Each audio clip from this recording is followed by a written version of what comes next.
Well, welcome to Geeky Discoveries, new network, new streaming service. Well, okay, we went back to the oldish streaming service because Be Live wasn't very good, and it wasn't very user friendly. So back to the duck. Yeah. So we're here. We're angry and we got lots to say. So let me bring up the woman who I've been wanting to make my co-host, trying to figure out our schedules. I know. I moved in a slightly echoey place, so if we echo, just let me know. Am I echoing right now?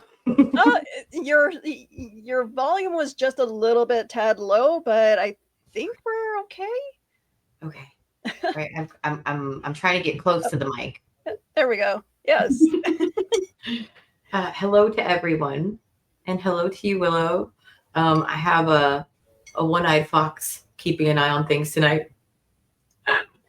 And you have a guest. I do. Last minute. Brian. Everybody should know Brian K. Morris, and I think I'm gonna change the way this all looks on here because it's kind of coming up. There we go. There we go. Speaking of broadcasters who can't keep a schedule for Willow, yeah. we're all present saying our name. Everybody, hi, Brian. No, I'm sorry to do this last minute. I've been thinking about doing a show, but then it's like, okay, when is everybody free? But yeah, so Brian and I have been trying to do a show on his network. What about? Just random topics. So yeah, pretty much whatever annoys us that day. So not unlike this. But everybody's been very patient with me. But we're I finally gave him trying to schedule anything for the time being. So, but and then of course he goes and tells me that he's got to go in for surgery for his heart. I'm just like, okay, so this is probably a really bad idea to have him on the show. Yeah, and I will say this is the first. For a lot of these people, it's probably the first time they've heard this. So, I am having an aortic heart valve replaced. Now, I will say that my doctor has given me very long odds on this. So your prayers and your thoughts would be appreciated. I only have a 99% chance of success on this, but I am looking for a surgeon that can cut those odds down a little. So the search proceeds. So yeah, we will raise money for that surgery if we need to. Keep Brian alive. That's right, my God, we need a whipping boy here. My God, he's got the experience. No, it was kind of funny because it's been quite a journey going through this preparation, and one included a dentist because there's a lot of oral infections that can get into your blood and everything. So I had to have some long overdue dental work done, and they were talking about that little strip of tissue like at the base of your tongue. Mm-hmm. Now, when I was still an infant, I had trouble speaking, so my doctor clipped that a little. And my father always said that they cut too much. And one of the things that's on the work list of things to get done inside my face is maybe we need to cut that a little more. And I'm like, I got dozens of people to tell you that's the biggest mistake you will ever make in your life. It's borderline malpractice. So no, we don't want Brian with a more glib and useful tongue. So. That is new to me. My child bit her tongue in half. Ooh, when she was 3 years old. Wow. And I got to see the nurses and the doctors hold her down. You want to talk a little bit about rage? I want to talk about mom's rage. If there's any moms watching right now, if you understand what it's like for someone to bait you, whether it's real or as in holding your child down physically or in a bullying situation in school or something. as a woman who heard the stories about lifting the cars off of children, you had somebody had to hold me back. The nurses were doing their job. The nurses were doing their job, but they were making my baby bleed in front of me, sewing her tongue together, and they couldn't give her enough medicine to hold her drowsy enough. She's just flailing. Oh yeah. She's flailing and bleeding at the same time and screaming. And I'm like, of course I'm going to jump up and try to save my child, right? Yeah. I know in my head they're doing their job, but it looks crazy, like something out of a nightmare. Like you couldn't sedate her a little bit more. She's just screaming and fighting. Her arms and legs are moving. So yeah, going back to the frightening parts of surgery is like, some people get scared with the idea of having it. You have to go into it for your heart. 99% can feel a little low when you get those numbers back. Yeah. You're like, Yeah. Actually, mine is going to be a very minimally invasive procedure, actually. Oh, good. They're going to go in through my arteries and stuff and drop in a mechanical heart valve, which means I'm going to be a cyborg when this is done. Yay! You won't hear the end of it, people. I'm only a little excited for you. I'm so frightened for the takeover when it happens. Yeah. There. Oh yeah, it'll be glorious in its destructive capabilities. Yes. We can rebuild him. We have the technology. Yeah, they do. Yeah. He can now run at 2 miles an hour. No. Ooh. I want some magic. You play that noise every time you do run. Yeah, and every time I reach for something, I'll be hearing.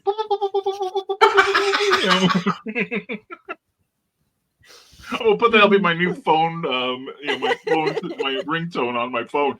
Brian, would you get me a can of flour? Sure. Pray for my wife.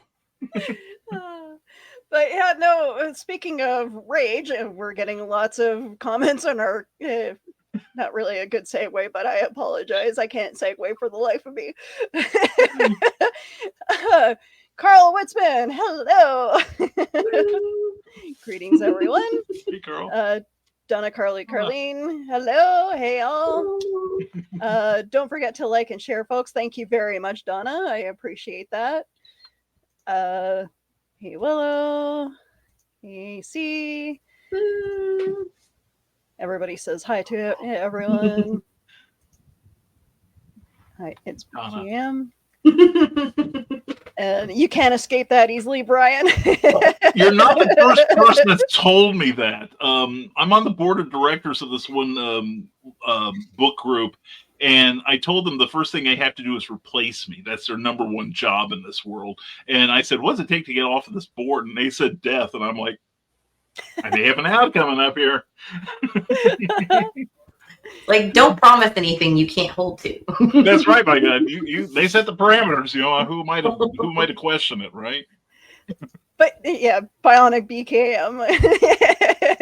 You're right. But yeah, no, I know it's frustrating down there for the medical shit that you guys have to deal with. Yeah, and it's just as frustrating up here in Canada.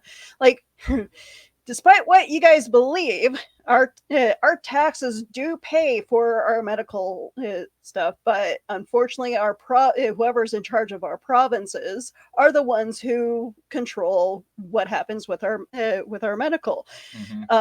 Manitoba, the province that I live in, our medical system sucks so bad. Like the waiting times, I've gone to the hospital just to treat a burn on my arm. I waited for 16 hours. Ooh. 16 to 18 hours. Oh man. Wow. And I just wanted them to, look at it, make sure that I didn't do any real damage to my arm. Like I burnt myself making coffee. And my husband told me that I need when he saw it, he's all go to the hospital and get a tetanus shot. And this was like 10 years ago, a little over 10 years ago. And so yeah, I'm like, no, just treat it, just put some burn cream or whatever, treat it, clean it up and it'll be fine, right?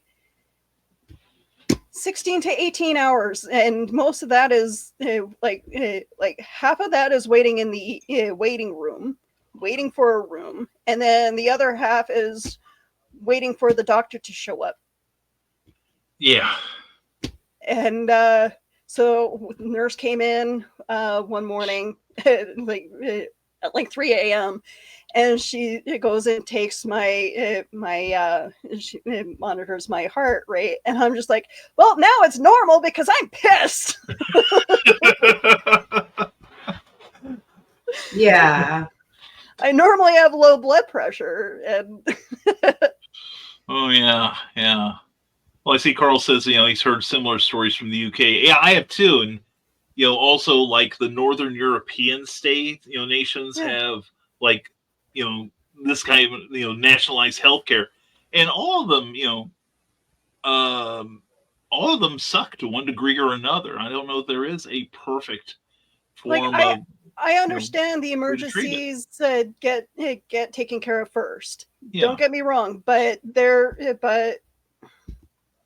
nurses, unfortunately, it seems like the nurses do most of the work than the doctors do, and I feel bad for them, because then what's the point of having the doctors?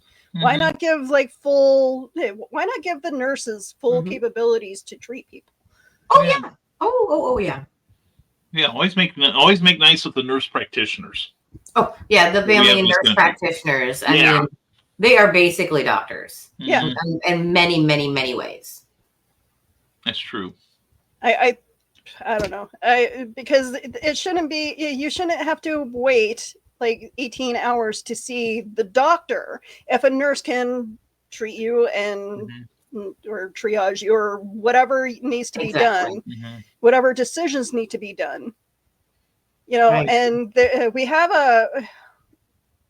even family doctors. Like, family doctors are few and far between in my city, and it can be months before you see a family doctor. Hence the reason why a lot of people end up going to walk-in clinics or even the hospital for menial things. Yeah. We do have a couple urgent care areas, but we've closed down ERs in my city. Really? Wow. Yep. Because they're like, oh, we're gonna try to make things easier and centralize everything. But meanwhile, we have places in my city that are like small towns. Like we've amalgamated little towns into one big city. We call it Unicity back in the 70s. But these little towns, they still relied on their hospitals. So now they're driving miles to come to the downtown area. And it's just, it's so stupid the way our government did that. Agreed. Carl says, although you could wait here in our town for 4 hours if you don't come in an ambulance. 4 hours would be like a nice day at the hospital. Donna says it takes less time to go there and get treated than to drive 3 minutes and have to wait here. Yeah, I don't know. That's true. I actually went to the doctor. I had split open. I got a scar here right above my eyebrow, where I had a concussion. I told you guys about it on my back of the cereal box when it happened. And so I had bloody gash here. Well, they gave me ibuprofen, which I have at home. Okay, extra strength, which I did keep from the last time, not expired.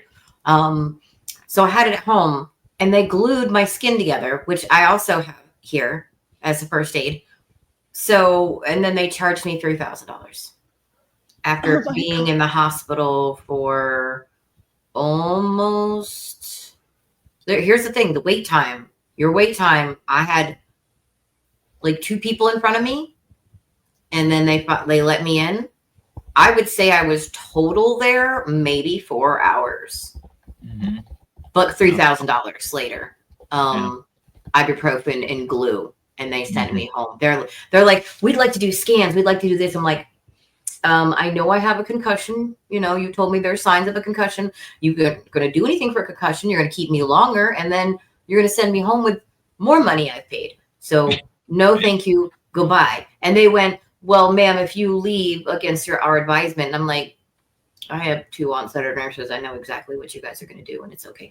You're just going to finalize everything after 3 or 4 more hours of waiting for more nurses that aren't going to come in because they're too busy.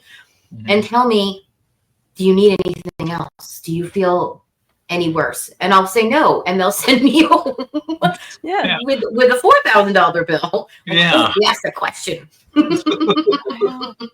Yeah, and the thing is, for those of you who find yourself in a similar situation, not that I'm planning to do anything like that myself if need be, but YouTube has a number of people that the short version is they get an itemized copy of their bill from the doctors, and then there are sites that many of the medical professionals recognize as, okay, this is what you should be charging. So like for a Q-tip, you know, maybe your medical provider charges you $100 for it, and I say that, you know, you laugh, but I got a hold of my mother's bills, and this is back in 1990, and they actually charged her $100 for a Q-tip. But anyway, you go on, and it has what the prices should be, and then you go and you contact the financial department and say, well, you've got $100 for a Q-tip, but your site here says only $1, and get them to mark it down as you go. And if you got enough room on your credit card, if you say, do I get a discount if I pay it all off today? And if you get it down far enough and then put it on your credit card, Right. this is the learning place. This is so, like, to me, this is bizarre because we don't have like itemized bills. You have to request it specially. Yeah. But however, and I apologize for going right into the politics, but unfortunately, Didn't take long, did it? I know, among other things that makes us angry. Yes. But unfortunately, when it comes to politics, our conservative government really loves to privatize things, and in Alberta, they have a privatized medical system out there. I don't know what they pay for stuff, but yes, there is still like their free healthcare, but I think a lot of it is, you know, insurance companies taking care of certain things. Oh yeah. And they want to do that here in Manitoba, and it's just like, no, because we are the poor part of Canada. Yeah. We are Canada's armpit. they're gonna gouge you for everything they can if they can. Oh yeah. And you guys want to see more CEOs getting shot? Not that we condone it. No. But it will make more people angry, and this whole episode, thankfully, is Willow's answer to everybody that is angry. And speaking of angry, remember I was kind of grouchy at myself because I didn't show my shirt last time. I couldn't find it because I was moving, but I got it. So it says when someone attacks one party, member, like you see these, right? This is America, just in case somebody's worried about it. America, right. And we have the trans rights, we have the trans colors, we have the full rainbow, we have all of the nationalities represented. Okay, and then you get down here and it's we all roll for initiative. Do you see that? Oh, nice. We all roll for initiative. All. Do you hear all? Is that ragey enough for you? Okay. Is there somebody angry here that is angry that we have to all work together? Because that's what this shirt is about. But you know, unity enrages people. Yep. It's like, we have to be united. I'm saying to be best buddies. I don't like some of you either. But guess what? That doesn't mean we have to actually fall for the bait and rage at each other. Okay, one of the reasons I'm wearing green lipstick is that girls, especially, I'm gonna bring it up again. Girls pick on other girls, okay, and it goes from little girls to big full on millionaires, I'm not going to mention any names about famous singers or actresses or anybody, but you know, and things as stupid as this. And also because I saw Wicked, and if anybody watches Wicked, there's a lot of hate in that I they haven't address. seen the movie yet, but I've seen the play, and it was so good. Ooh, I want to talk about rage bait. Let's talk about the star, one of the stars of Wicked, and how she's not of a certain nationality. Okay, I'm sorry. That boggle, that throws me for a loop there, because, like, as someone who loves the theater, and I can't say that someone who is white does a better job at being a witch. That they color green. Yeah, yeah. Didn't they find a green actress to do this? I mean, come on. And then I'm hearing that the person, one of the women who was in a wheelchair, got bullied because it's like, oh, you're mocking people with disabilities. She has a disability. That's her freaking wheelchair that they used. Yeah, I saw a quote several months ago from a British actor, and I wish I could remember who it was, but he was answering this very question about, can a straight man play a gay man and vice versa, etc. He said, if we all played what we are, I can only do roles about an actor. There you go. It's gonna be a real short play, kids. Beautifully said. Exactly. I attempted to play a rich person. I'm not rich. Does that mean that I wasn't right for that role? Yeah, and I've done community theater and some movies, and I've played like grumpy old men. Well, okay, maybe it tracks, but I played straight men, I played gay men, I played I played politicians, just a whole gamut of things. I played a thief,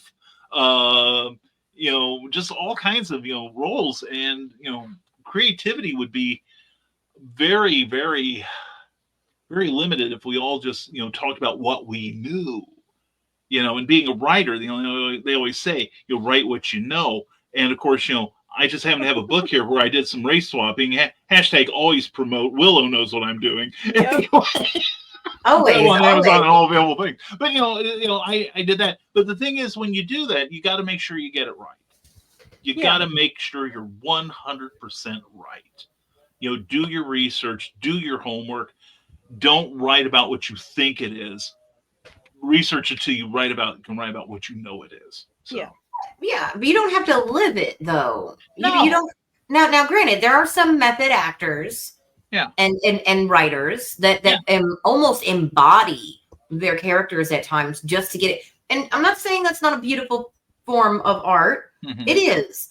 But also, we've had painters that lost their minds, and it made them so much more of an artist in many strange ways. However, that is not to say that someone cannot step outside and walk in another of moccasins. I mean, that's an old term, but it's a good term, and once you learn those moccasins, then you can speak on it just a little bit, maybe not completely as well as someone else, but that's the illusion of creating fantasy. Yeah, exactly. Because we're all professional liars. We're all professional storytellers. Exactly, yes. Well, my wife calls me a professional liar, so there goes my Olympic standing. You got to be a lawyer then, right? Isn't that how that works? I watch a lot of legal things on YouTube. You should play a lawyer. You should play a lawyer. There you go. I would like to, because I find this is a little diversion. I find watching things about the law endlessly fascinating. For some reason, because it's not like Perry Mason. It's almost like there's a dance, okay? Like an old-time 17th century dance where everybody had to do this particular dance in a certain way, and there's a procedure. And when you understand it, it's to make things move quickly, and also, at least in this country, supposedly, to protect the rights of the people involved on both sides of the issue. Like being self-incriminating, incriminating yourself and things like that. and it's almost like watching an ant farm. It's just endlessly fascinating to me. Yeah. So, but then again, I used to like liverwurst and jelly sandwiches when I was 3. So don't take me as any example. So. Whoa! I thought I was weird. I like you so much more now. I thought I was weird eating my. We're bonding. We're bonding. You know. I love this. Yeah. I love this. Yeah. Yeah. You want weird. You know. Willow hit the jackpot when she brought me on. So. Well, it's funny because Aubrey, I know you have Kindred in your name on social media, and so I like meeting people because there is a way to connect with everybody on a kindred spirit kind of way. Yes. And, meeting Brian K. Morris when the pandemic came, he became like everybody's best friend. Because I was everywhere. You couldn't turn on your computer and I wasn't there. So, yeah. I did my duty. So, although I feel like Tim Walz has taken your shtick. I'm glad to abdicate my responsibilities to Governor Walz in this case. He's doing a fine job, I feel, being America's father. So, whereas I was more like America's creepy uncle. So, a little light on the creepy, right? Some days more than others, yeah. Well, know thyself. But you're more than welcome at any of our houses for Christmas. So. Oh, you say that now. I mean, if you bring presents. I have a presence, if that's anything. So.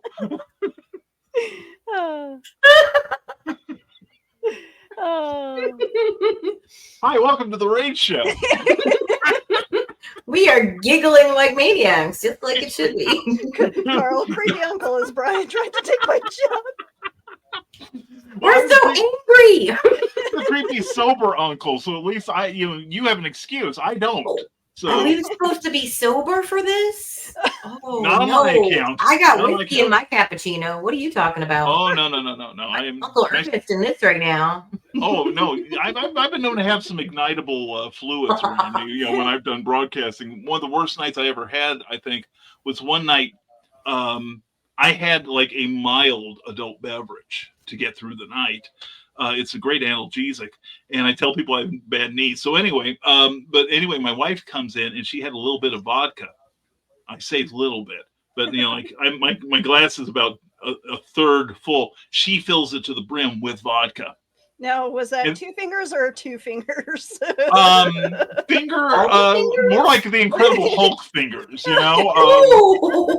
like I take the thank you, honey. And suddenly, the fires of hell would go down the back of my throat, and I'm like, oh, okay, this is gonna be fun. So, oh yeah, no, I made the fun of live broadcasting. Right, I made a mistake right before the broadcast because I was a little cold and exhausted, and I'm like, you know what, a little bit of whiskey in my cappuccino wouldn't hurt. And then I looked at the bottle after, put a little finger in there, and it was 100 proof, and I went, oh, this is gonna be a fun podcast. I'm gonna get done with the podcast. Yes. Yeah. I'm a lot easier to take when you're intoxicated. So yeah. Speaking of the cold, it's been snowing here all day. So there's the live view of my street. Well, is it really? God. I wish it was. Is it really? That pretty much is what my street looks like right now. Oh my goodness. So I'm going to be ridiculous right now, even though I'm experiencing the cold and it's like in the 50s here, and I'm bundling up in leather and warm socks and stuff. I still miss the snow like ridiculously. I don't understand. Like, I'm angry at myself for that. You want to talk about internal rage? Okay, why do I miss the thing that makes your limbs fall off? But I do. My wife is from Buffalo, New York. Oh, Massachusetts. Yeah. Okay. I get it. I lived in Newport, Rhode Island one summer when there was a blizzard in June or May. So Minnesota. Back in 77. Yeah. Ooh. Yeah, that was, it's like, what was it? I remember I came in on Sunday. It was 70 degrees to Newport, Rhode Island. Then Monday we had the blizzard. Tuesday we had the blackout, like from Boston on down to us. And Wednesday I'm like, can I get a ticket home? We at least wait till the proper time to, like have things go to hell season wise. So I know Joe's. We're walking around the mall today, and Joe's like, oh, we should really move to the Bahamas or something. I'm just like, it would be nice, yes, but bugs. Lots of bugs. Yeah, we complain. We complain about the mosquitoes in our city. I'm sure that they have worse bugs than us. Well, I've come to the conclusion through my many travels that weather sucks everywhere. You just have to figure out what your poison is. It's like Florida sounds great if it weren't for the hurricanes. And I live in a tornado alley here, and that makes springs exciting. Or you have like 120 degrees, zero humidity weather. Or you have earthquakes or whatever, snow, and it's like, it just Earth is a terrible place to live. You just have to decide what your tolerance limit is. So, no, I mean, like, you can get angry at the weather here, or the people that don't know how to freaking drive. Oh, yeah. Yeah, it only happened last year. Sorry, your short-term memory's shot, Sparky. So yeah, I get it. I have my license. It's just I just have to actually drive now. But it's called the graduated license, where I'm supposed to take 9 months to figure out how to drive and then take my test. Well, It's been 5 years. It's been almost 10 years since I got my license, and I still haven't gone for that driver's test yet. You're approaching it cautiously. Cautiously, yeah. I'm still a little hesitant on learning how to drive fully, because Joe, my God, he drives the bus. He's been a bus driver for 13 years, and that he sees on a daily basis. I bet. Like, people will cut off a 60-foot bus. Oh yeah. 18-wheelers here in Tennessee, just people going from it. I'm like, yeah. And the amount of people that don't pay attention to what they're actually doing, like, people will just cross the street, and with no care in the world, they'll cross with their baby in the carriage. What? Busy freaking street. Yeah, in the middle of the street, and they usually are on their phone, not looking up. Where we used to live, we were in a university town, and I'm not saying they're dumb. University of Illinois, Champaign-Urbana, but we'd have people walking into the street, and the way things worked in Illinois was if you were like jaywalking, if you were outside of a crosswalk, if a car hit you, the pedestrian's at fault. Oh yeah. No. And that's the way it should be. Same here in Indiana. So yeah, and I approve of that. It's called thinning the herd. Okay, well, okay. Okay, as someone who's going to be opposing now, we're going to start the rage in the actual room now. All right. Okay, so I don't feel like there's enough crosswalks, and I was a young person who was 18 going on Dum Dum, like a lot of us are at 18. And I crossed a busy 4-lane road where there was no one. And back in the day, my great grandparents, there were no crosswalks. Mm-hmm. So they taught me to cross when there was no cars, right? Mm-hmm.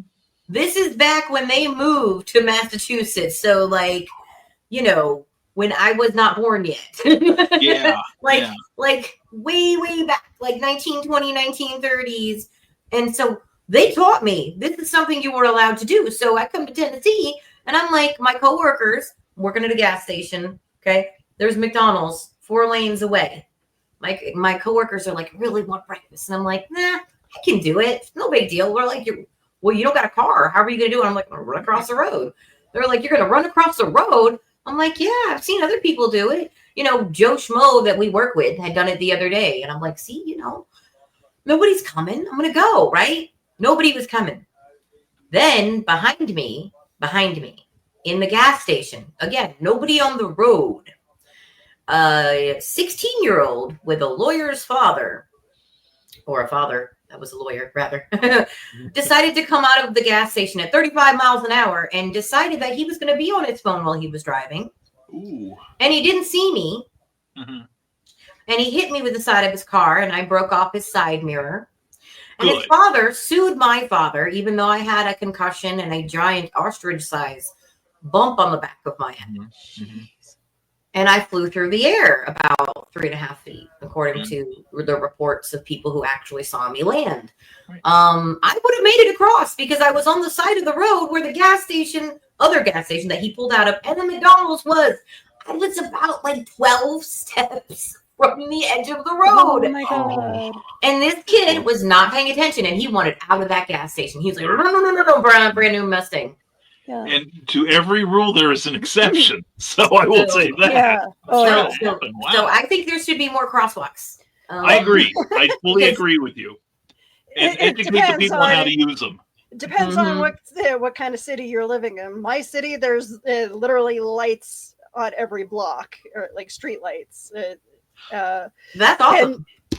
And the pain in the ass about it is they're not timed properly. So you know, Oh. stop at the red light on one block, Yeah.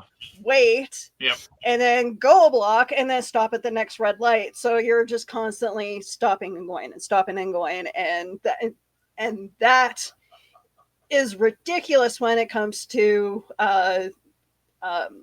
like rush hour. Mhm. Yeah. Like, Yeah. Oh, yeah. I live on on one of our busy highways, just off of one of the busy highways. And why do they allow people to park on highways that are busy? What? Wait, what? Yeah. I've seen that. Like, Oh, you mean okay, like the so, 2-lane country highways? So yeah, we Osborne Street should be designated as a highway, as far as I'm concerned. There should be no parking on the street, especially during rush hour. Mm. But they do. But they do. Wow. Yeah. Holy So cats. I've often thought of writing my city about that and saying, hey, can we get the no parking bans up? Yeah. Yeah, there's one thing that annoys me, and it's not the thing itself. We have in Indiana, we have a number of what are called roundabouts. Where it's a circle, and people move in. The people inside the circle have the right of way, and when you see an opening, you move in. You become part of the right of way. There is a street in Indianapolis that I avoid, like it's got cooties, and it's got a roundabout every block. And you get a little speed, 20 miles an hour. Okay, we're gonna really live on the edge and maybe do 21 or 2. Oh, here's the roundabout. Okay, Yeah. fine. Oh, and then there's a block away. There's another roundabout. They've I'd been probably putting gone those through up- 96th Street. I probably would have gone through quicker if I'd walked. Yeah. So They've been trying to put those up in my city as well, in the residential areas, just to keep traffic from speeding through and all that. mhm. It works. My husband lovingly calls them circle jerks. That's how I usually refer to the people who put them in. It works But- both ways. Oh yeah, no, but That's beautiful. okay, so in my city and in my province, I think it's a province-wide issue. Is people do not know how to drive, period, no matter how clear the weather is. Mhm. But people will literally stop on a merge. Yep. Ooh. And it's just like, oh my god, why are we stopping? And then I don't know if the rules are the same down there for driving as it is up here, but people should be turning when they need to turn Yeah. to the closest lane that is Yeah. free. Mhm. Why do people wait to get to the farthest lane? Meanwhile, the lane that they should be turning into is free. Yeah. Yeah. The only time I do the furthest lane, I'm not gonna lie. The only time I do the furthest lane is when there's nobody behind me. They're either stuck at the light, or it's that time of day, and there's nobody for like 5 cars. Because I don't want to be that person that goes this way, and there's a car right behind me all of a sudden. You know, right around the edge only. Okay, I don't understand that either. That causes issues. I will say, as part of the road ragey thing, I have learned to be more chill when it comes to most of the traffic things, because one, I am a neurospicy person and I can get distracted and impatient, and so sometimes I do mistakey things on the road. But I hate being followed. I think it's funny when you say, if you're gonna ride my, pull my hair, give me a date, something, ha ha ha. Okay, that's great. There's only so many times I laugh about that, but I'm like, if I can see your car, but I can't see the lights, even if it's not nighttime, you're not supposed to do that. You're not supposed to do. Okay, I was in an accident last year. You guys know, October. I got sandwiched in my Kia between 2 trucks. Oh, that's what happened last October with my wreck. No.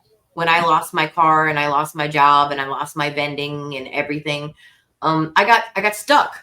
One truck shoved me into another truck and they drugged me. Okay. Wow. And I still owe $9,000 for my car and for the hospital bills. Those two together, I still owe $9,000. So if anybody's watching, the guy who owns my car deed, I'm still working on paying that back. But it's gonna take some time because I don't own that car anymore. Somebody auctioned it off or whatever. I don't own that car.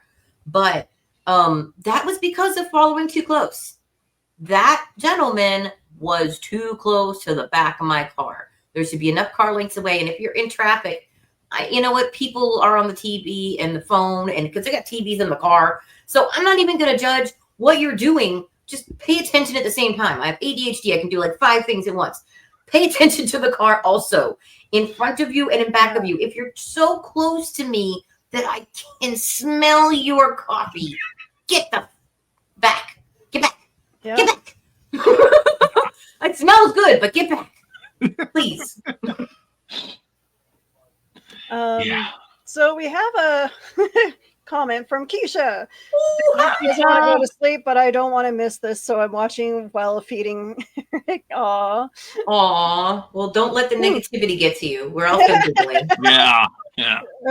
Feel the viciousness. People feed off negativity, though, but Keisha is our positive reinforcement.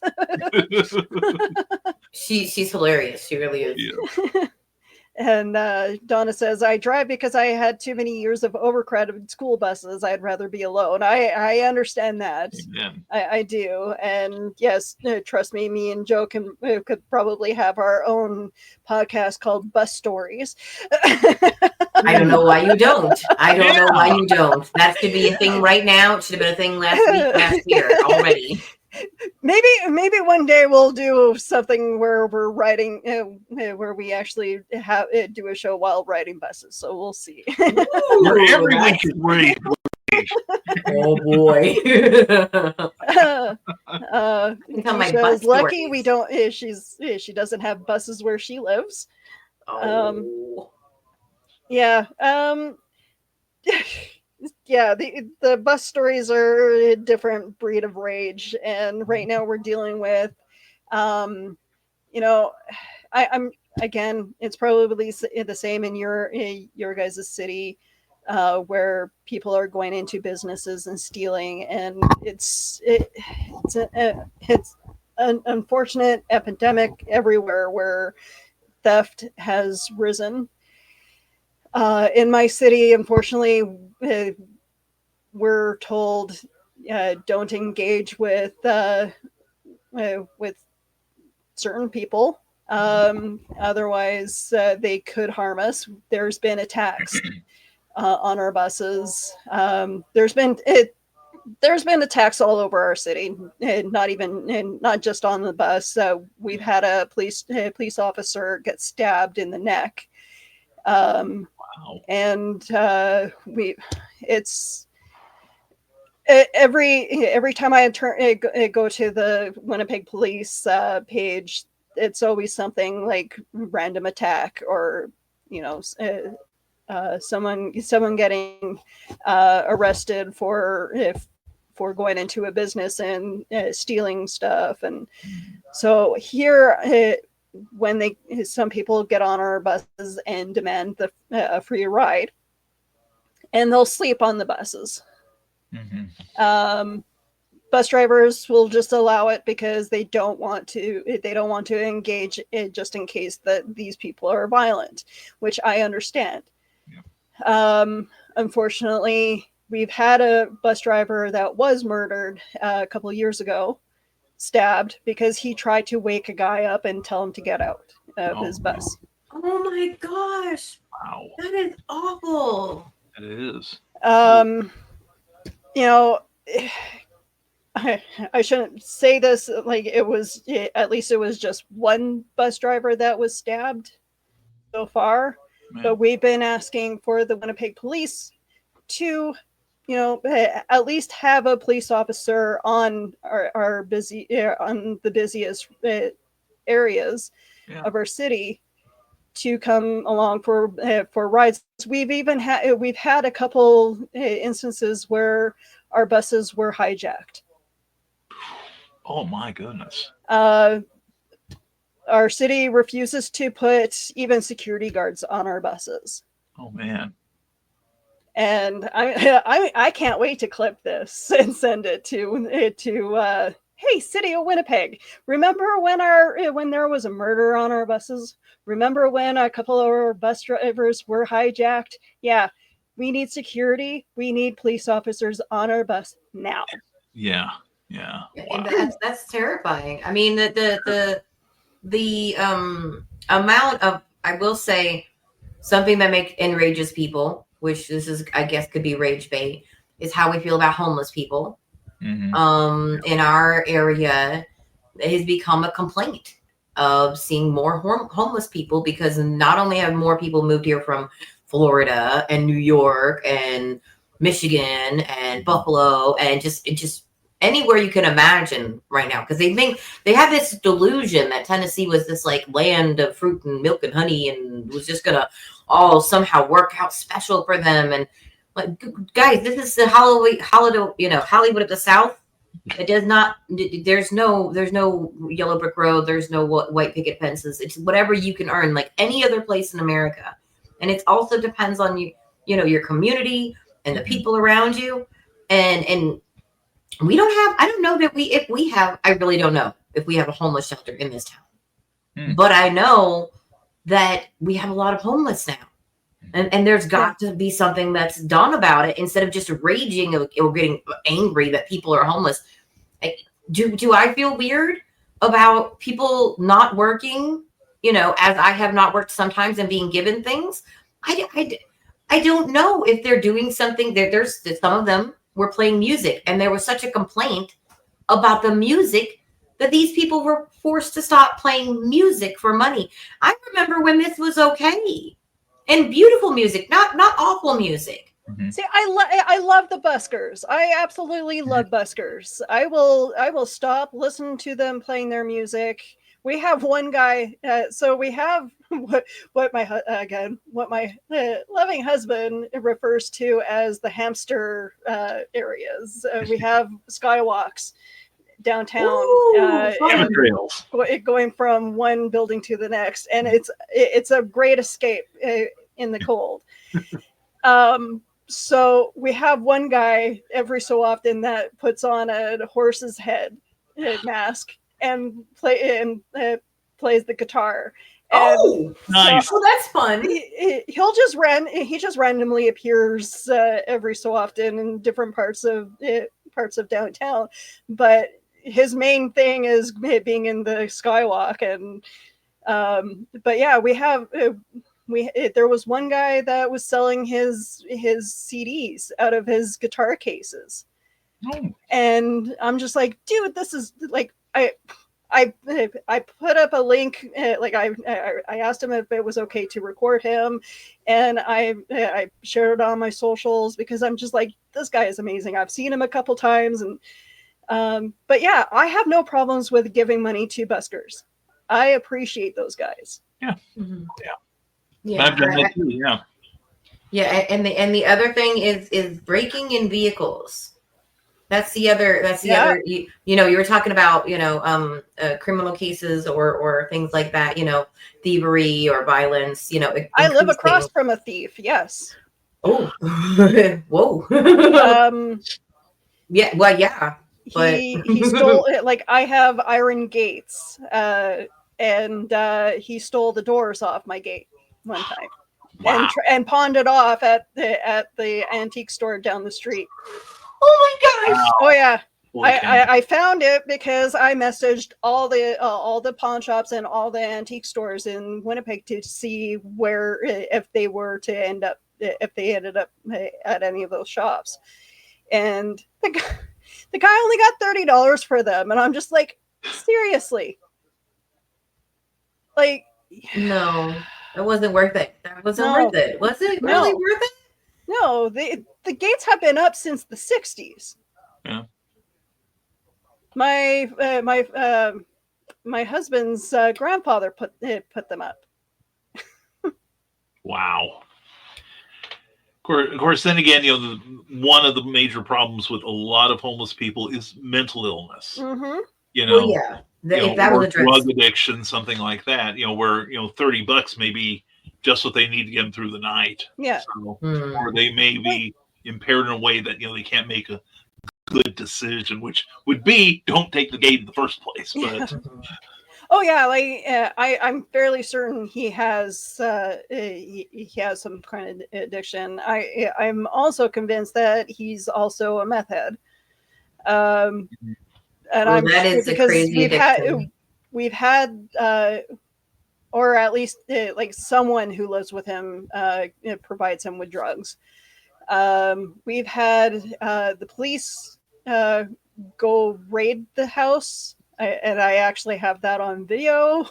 I'm pretty sure he got tased and he was like carried out. And this actually, it should be I think it's the anniversary coming up on that video. are you going to celebrate by turning them in again? You know, maybe get some more footage or something? No, you need to keep the blackmail, because if anything ever happens to your gate again, you'll be like, I got a video of you. You want it on TikTok? When I no, I should actually when they were stolen, I did contact the local news agencies and say, hey, is there a way that I can go? I know it seems weird to talk about stolen gates on the news, but and then I ended up getting them back. I'm like, do you guys still want to do this news story? Because I got them back. And they're like, yeah. So I was on the news talking about getting my gates back. Well, that's at least you got them back, though. Yeah, happy ending. I wasn't gonna rest until those things came back, because I was miffed. It's like, who the hell steals gates? Yeah. Like, yeah, I know I know it's a vintage thing, vintage aesthetic, but at the same time, you know, that's like the dumbest thing to steal from anyone. Yeah, but It's again, like you put it in your back pocket or something. So how do you get them there? Those drive things are freaking heavy. Did you take a truck? I'm guessing so. Because those things, like, I cannot carry. I can barely carry one. Never mind carrying two down the street. So he had to put some of that money into gas, is what you're saying. Some of the $30. Yeah. Oh my God. Or he probably had an accomplice. You know, he paid him $29. Definitely, right? Yeah. Definitely not worth it. Definitely not worth it. Crime doesn't pay. Stay in school, kids. It really doesn't pay. It really doesn't. The pawn shops will like rip you off. Right. Don't do drugs, kids, because drugs make you do stupid shit. Right. Right. And That's keep right. you Be poor. like me. I do stupid shit organically. Right? All the good ones are expensive. Don't do drugs. is where I stop. Save it up. Save it up. You might need it for your cancer treatments. There you go. Maybe not spend it on that. Healthcare could be your drug. Let your mental health and taking care of that be your drug. That would be great if we could do that. There you go. Because it costs as much. Well, yeah, and unfortunately, because that's also another reason why prices we're being told, because of all the theft going on, prices are going up to make up for the amount of product that is going missing. But why is okay? I hate being charged a restocking fee for items that I buy.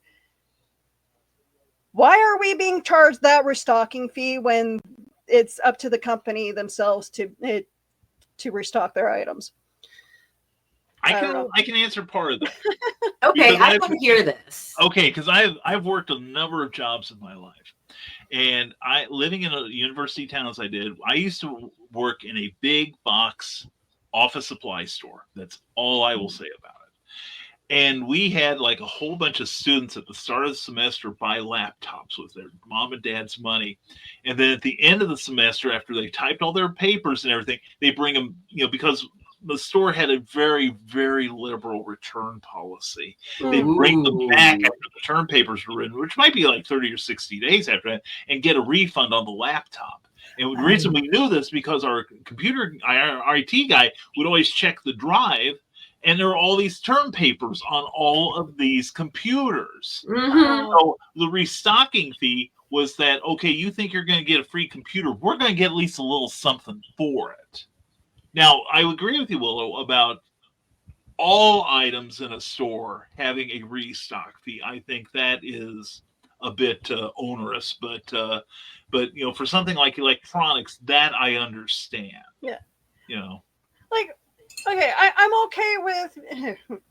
okay with being charged certain things for like taxes. Yeah. And especially, right now, my liberal government, God bless them, decided to do a GST-free holiday for a couple months. We don't have to pay the GST on anything. Yay! Yeah. Awesome. And some people who own businesses are a little uptight about it because it's like, oh great, now I have to change all my computer systems but I'm sorry that there's certain things that we pay through the freaking nose because of taxes. We're like Manitoba is being like triple taxed on everything. We have the GST, we have a PST, which is something that like provincial sales tax, which shouldn't be in existence, but was brought in the 90s because our liberal government loved to bring up new taxes. Which, okay, yes, the conservatives want to try to get rid of taxes, but then they bring in their own stuff. So that's a whole nother argument for another time. Yeah. But the provincial sales tax should have been wiped from our lives like 30 years ago. But where did the money for that go? The provincial food tax? I can't remember. I honestly can't remember what it was for, why it was brought in. I'll Google it in a moment, but the reasons for it, I think it was to help bring down the budget. But yeah. When I was living in Illinois, we had something like that too. It was a temporary tax, and it was to bring down the deficit of what the state of Illinois owed various like educational institutions and hospitals. It was only supposed to be around for about 5 years, and we're talking about debts that go back into the 80s. And then when this tax deadline was coming up, when they'd have to take it off the books, suddenly all of the politicians in the state were like, oh, but look at the starving children. Look at the people that won't get school lunches if we do. It's like, that had nothing to do with that particular tax. Yeah. You're just playing on the emotions of the populace and hope they don't have a good enough memory to remember that you said this was temporary. And so before I moved out, they voted that tax to be permanent. So, Yeah. What? Yeah. And what was their excuse? That the kids would starve, that schools would suffer, that dogs and cats were living together, that sort of thing. So, all the good reasons. Oh But my meanwhile, God. they're either closing schools or getting rid of lowering the budget on schools. Oh yeah, of course, yeah. So I wanted to mention something. I don't know if either of you have watched it, but I have not. But according to Wikipedia, which I do donate to, the 2020 Netflix docudrama "The Social Dilemma" is a show that analyzed the intentional profitization of manipulating people through the internet with conspiracy theories, misinformation, promoting problematic social media use, and things like that. So have you seen this yet? The Social Dilemma? It was 4 years ago, and I've never seen it, and I want to see it now. Yeah, I've heard about it, but I have not seen it though. But Because yes, I don't get into streaming services. So. yeah, but I thank you for bringing up the real reason why we're talking about rage bait. And now we're into Can we get back to it, kid? Yes. No, rage baiting is like a manipulative way to garner likes and shares on your posts and stuff. And without it, like sometimes I do rage baiting without realizing what I'm doing, because I'll look on threads and I'll have like a whole conversation happening. It's like, oh, oops. Yeah. And I didn't know that there was something as simple as, like I was talking about makeup, like women wearing makeup improperly was one of the things. Adding S's where they shouldn't be, adding punctuation, intentionally. Oh. Yeah, things like that. As small as that. Yeah. Are just to get people drawn in. For the record, if I ever misspell something, it's not to make anybody rage. It's because I'm too fast with everything and I want it done now. So my has and have turn into whatever. Sometimes I am one of those people that I will answer with emojis because there's so much that I gotta just make it smaller. Okay. I'm trying to make it less and not a paragraph or a book, like trying to say hi or I'm having a bad day. So I'm just small. Smartphones aren't as smart as we say they are, because I get whenever I'm texting someone or trying to post something on social media, autocorrect often misspells words. Yeah. Or puts something in place of a word that I meant. That I'm like, that's not what I was going to write at all.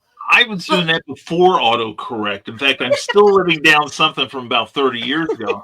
My wife and I were helping write this gaming system that we were going to put in, and I was doing a chapter on game etiquette, like pay for the pizza, show up on time if not early, get your conversation before the game starts, that sort of thing. And I had a section in there about, like, if you were planning something with your character that could change the course of the campaign itself or affect another player in a potentially negative way, you should warn the GM. Note the emphasis on the word warn. Well, the M and the N are right next to each other. And so, using a typewriter makes me too. I started my friends were greatly amused to see that I put that you need to warm the GM. You need to warm. Nice. You need to warm the GM. Yep. I'm still living that down. So alcohol of choice.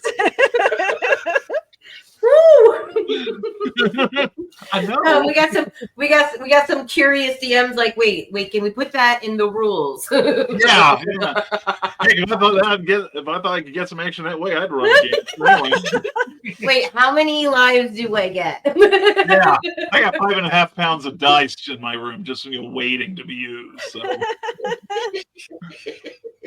Do I get unlimited potential and extra skills? Does that count towards the critical hit or not? It's kind of a min-maxing sort of thing. No, wait. No, that's just for the DM's girlfriend. That's how that works. Wasn't that the rule back then? You're like, how did she get that? Oh, yeah. I had friends that were actually like, they were doing the wild thing off set, and as their characters, and they were begging the GM to be allowed to get experience points for it. And I'm like, one, I don't want to hear about it. Okay, one, I mean, I'm a fairly libertine type of person, but this is like crossing several lines that don't need to be crossed. And secondly, oh hell no. No. Yeah. No. Nope. Not one bit. Nope. Ah. Yeah, I don't care what you do. It just keep it to your own damn self. I don't care, as long as you don't scare the children or the livestock. I don't care what you do. So okay, I'm looking at the time, and it's been over an hour. Okay, so in the future, I know we're not going to be able to avoid, getting into any angry conversations. But how have you guys been trying to stay away from using like the big buzzwords that are popular right now? I've been there are certain words that I know that people use to push people's buttons, and I hate the word woke. I absolutely hate the word woke. I hate being having that thrown in my face as I'm like, yeah, I'm liberal. Yes, but when it comes to Canadians, and it's like, oh, you are a liberal, and as soon as someone mentions liberal, it's like right away goes into Trudeau and his wokeness, and it's like, look, yes, I'm liberal, but that doesn't mean I voted for the guy. Right. You don't get to lay all of the things at my doorstep because you think I did something I didn't do. Yeah. And yes, so the buzzword things and staying away from the rage baiting, that is something that is hard to do when they keep changing. So when the election happened here in America, I didn't mention the word election. I didn't mention the word president. I didn't mention the word politics. I didn't mention liberal or Democrat or Republican or any of those things. I just talked about how if people were, doing the munchies and junk food and doom scrolling with some blankets and feeling like crap and worried nothing was going to get better, then here was some hugs. And even that was inflammatory. I didn't even have to explain to people what's going on. I had people literally angry calling me going, what is going on? And I'm like, I've been giving hugs. Yeah. Why are you mad? What? So it really doesn't matter. The rage bait depends on the person. So I will say that, Willow, in terms, I think you should make this a revisiting content moment. I feel like this should be a series that you continue later on when someone's like, I'd like to talk about this part of it, because we didn't even get to the mental health aspect or the obsession with people following the rage bait because trolls have become a thing of popularity and a way to get attention and followers, but they don't care the cost of their own mental health or how it makes other people feel. We have a hate page for our town.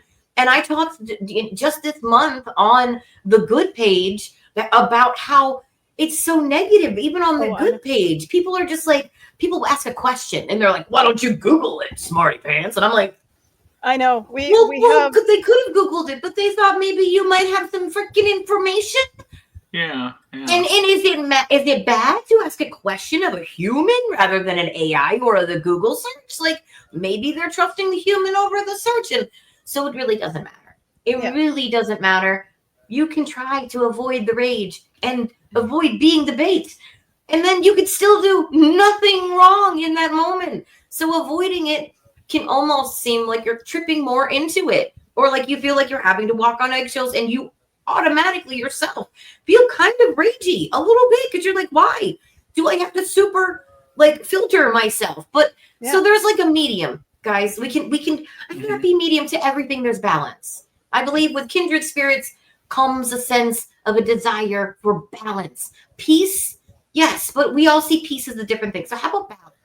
Everybody's balance is, whatever that positivity is. Can we agree on some form of that? Do you just keep it at an even keel? Ship terms. Like, can we try to keep a little level? I had a few. I had a few, but I stopped halfway. I know moderation, man. Try to be a little less ragey and maybe a little less falling for the baby. I know it's going to be really hard because like I pay attention to your guys' politics, and as much as and I love it when people are like to Justin Trudeau is like, oh, I wish that you would be our president. I'm just like, you guys had your chance. You guys blew that one. I mean, you guys could have voted for Sanders, and when he was running for president, you guys could have, now you guys could have had Kamala, I don't know. Yeah. We are waiting for the great turnaround, and right now, like on TikTok, what is trending is FAFO. Yeah. And being a fan of Schadenfreude, as much as I am, I'm enjoying that far too much. I getting what you're saying, I totally get that, because I learned about the Project 2025 and the Agenda 47 stuff, and so I started posting. Y'all need to look at this stuff. Make yourself, a more informed voter. Okay. Don't listen, the stuff you listen to normally, maybe go listen to the other side and see if you can glean some information. And oh boy, you'd have thought I had collectively insulted their moms. And I was spending far too much time trying to say, okay, here's I'm an old journalist. I source stuff, here's the, newspaper article. Oh yeah, well, everybody knows that that newspaper, fill in the blank, or that website, fill in the blank, is in the pockets of the the big business people, and all the invisible enemies of this world. And that was one of the things that disturbed me about this last election so much, that so much was based on fear, so much hate.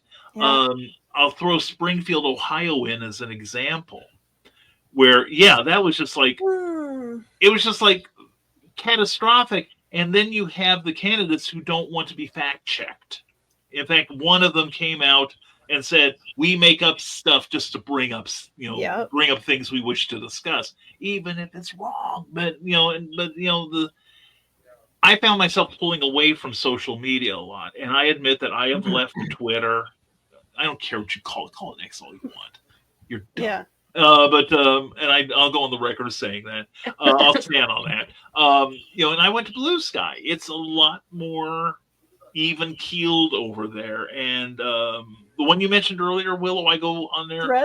Threads, thank you. I go on there occasionally. I find that a lot more balanced too. And I'm not looking for an echo chamber. I'm looking for a balance. I do want to hear what the other side is saying. I just want less of the hyperbole. And I blame a lot of this on the news media. Yeah.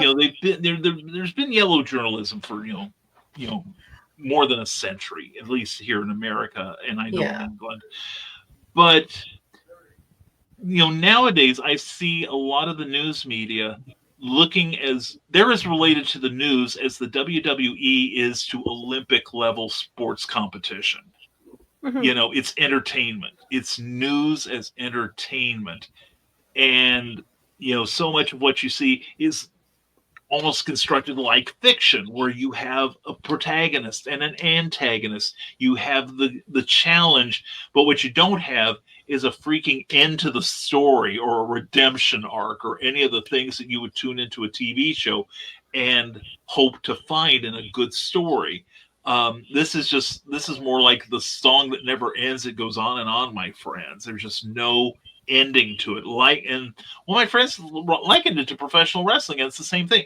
The things never reach a resolution. It just segues into the next complication, and It's interesting that our president has been, our president now has been in wrestling. So yeah, exactly. Interesting that you make that comment there. Just something that came to my mind. I appreciate that too. It's a good point. But the circus here.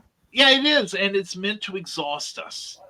Yeah. It is meant to wear us down mentally and psychically, so that and I don't want to sound like everything's a big conspiracy, even though I make my stock and trade by writing about it. Hashtag always promote. But the thing is, it's in the interest of the people that are in charge that we be docile. It is in their interest that we be sedated, and that's why this whole year has been like wear everyone down, exhaust everybody to the point where they either tune out or they're just too tired to fight back because they don't see a way to fight back. Yeah. And that's why we've got, a certain amount of resistance here in this country now that's moving forward. And part of that is the FAFO, where people are finding out now that there are, you don't do some of this stuff and not expect some sort of consequence. Yeah. And, I think we're going to be seeing a lot more of that in the future. Hopefully, though, we can all keep our heads about us and just know when to pull back and know when to engage again. So, yeah. Bread and circus is like Carl says down there. Yes, that's very true, Carl. Very true. And I'm hoping in the new year I can focus on promoting the convention that I'm What planning. convention is that, Willow? Yes, let's promote KeyCon. Hashtag always Coming up in May long weekend for us, May 16th and 18th, 2025. If you guys do decide to come up to Winnipeg for that, you will get a chance to meet Jim Butcher, author of the Dresden Files. Good writer. So I would love to. I will hopefully be able to interview him prior to KeyCon, but come join us. It's at a hotel, and it'll be like a vacation for nerds. I'm sure you'll have more information on that. Yes. I've already been to a convention with Johnny. I would love to be at a convention with you, though. Really would. Come on. on. Have to crash somewhere, though. We're at a hotel. You can stay at the hotel. There will be a hotel. If you go on keycon.org, you'll be able to see how like the memberships and how much it all costs. But yes, we will be doing opening up the hotel block, or it should be open now. Actually, I'm fairly certain it's open now. So yeah, keycon.org. Nice. So make sure that you guys check it out, and I'm going to be a con chair. Yay! So yeah, sci-fi. It'll be fun. Nice. I love sci-fi. Yes. We're celebrating all kinds of cool sci-fi shows and movies, and can you believe that we're celebrating the anniversaries of certain sci-fi shows like Sliders already? It'll be like Sliders. Yeah, it'll be like 30 years for Sliders next year. Really? Yeah. Oh my god. One of my favorites. Yes. Oh, I can't say anything. I'm watching for the first time ever, and I know this is gonna like partially revoke my geek card for people, but I don't care. Okay, we can't watch every show every time it comes out, but I am watching for the first time Deep Space Nine all the way through from start to finish. I just finished all of the Star Trek episodes, and I am now like watching as one of our favorite engineer redheads runs around fixing the Deep Space Nine station, and I'm like, what is gonna happen? So like, so yeah, so I was a sci-fi nerd when I was a kid, when I was still reading those, those choose your own adventure novels. Yeah. Oh yeah. And then wow, my brain is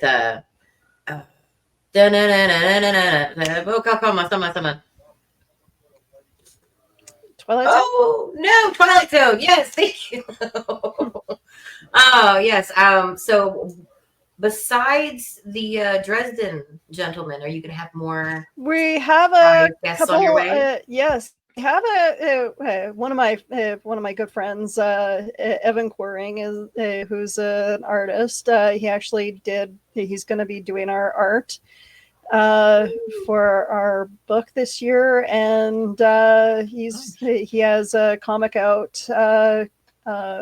He has a couple of comics out, but one of them is like a luchador comics. So Oh, nice. fun. Very cool. Yeah, you'll have to share that with us. And we have I'm trying to find the many guests, right? Actually, yeah, we have quite a few guests, but one guy is also YouTube personality. Yeah. Ooh, you got a YouTube star coming. Yeah, Okay. so you guys, again, keykon.org, make sure that you guys look that up. And yeah, for some reason, I'm not seeing the post of the banner for our guests, but I'll make sure that I'll share that to my pages and make sure that you guys see what's all up. So yeah, keykon.org, you guys will see all the guests, and can't wait to see you guys if you guys do come up. If I can save up for it, I would love to. No joke. And Brian, I'm gonna put your name in the hat for future appearances at KeyCon because we need you up here. Ooh, I would love to. I've been in Canada for exactly 120 minutes. Oh. Because my wife being from Buffalo, we're right across from we're close to Niagara Falls. She took me there when we were engaged, and to see both sides of the falls. Mm-hmm. So yeah, I would love to. I could be had cheap. Yeah. Oh, there you go. So yeah, you guys go ahead and promote yourselves, Brian. Yeah, I know you have a couple books out, so unaccustomed as I am. Yes. Yes, Brian K. Morris, publisher, editor, writer, broadcaster, and former mortician's assistant. Check me out at risingtide.pub on the interwebs. I'm also on TikTok, most social media as Brian K. Morris. Otherwise, I'd never remember it. But anyway, my two most recent books are The Terrors. If you like superhero World War II action, yes, he looks familiar. It's not what you think.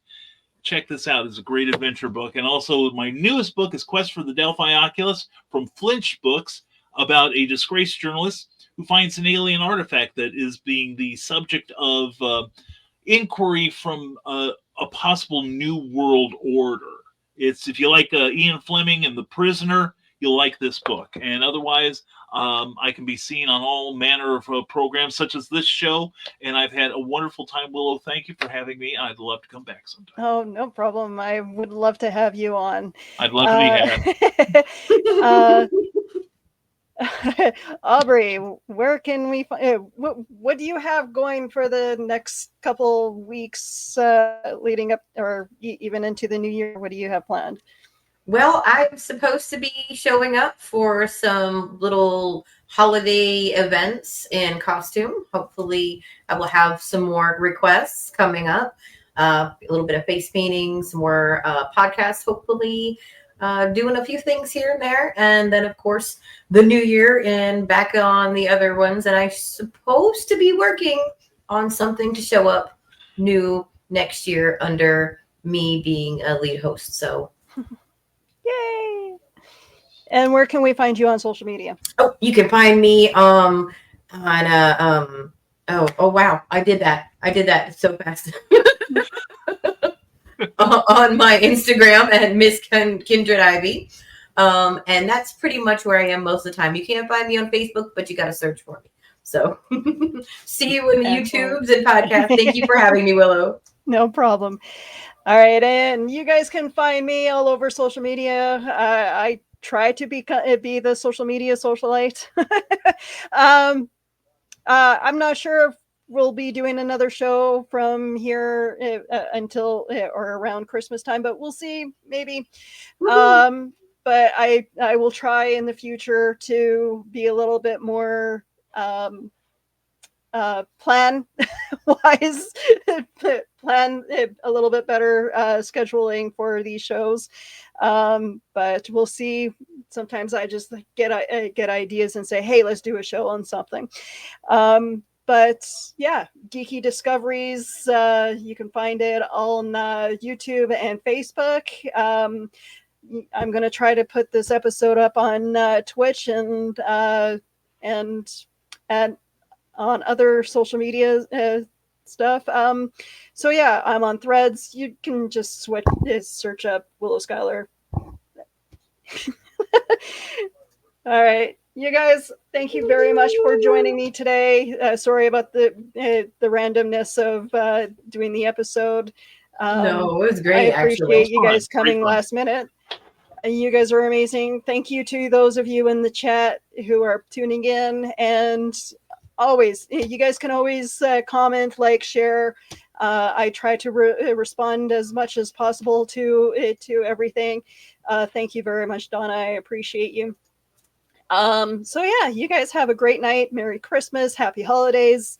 Happy holidays. And happy Yule. If I don't see you before Christmas, I'll try to see you guys after Christmas. Okay. All right. Thank you. I love you guys. Have a good night. Bye. You too. Bye.